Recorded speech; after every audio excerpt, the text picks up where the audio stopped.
Hi, I'm Joanie Calem.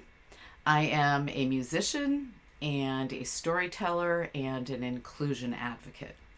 I live in Columbus, Ohio.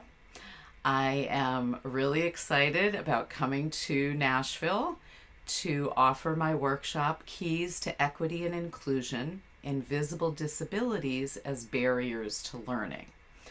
And this is my heart's work.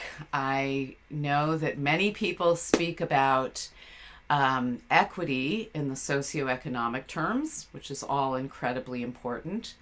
As an educator, I also know that learning styles and sensory needs are also invisible barriers that get in the way of equitable learning. So, whole lot of mouthful.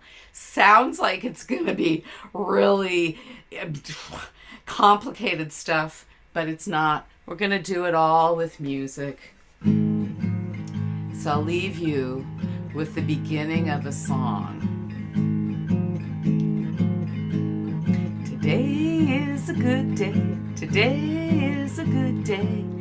And you can come on Sunday morning, March 20th from 8 to 10 to hear the rest of the song and all kinds of information about invisible disabilities such as sensory processing disorder, ACEs, PTSD, all those things that are impacting our kids and things that we can do about them. So, hope to see you there. Bye.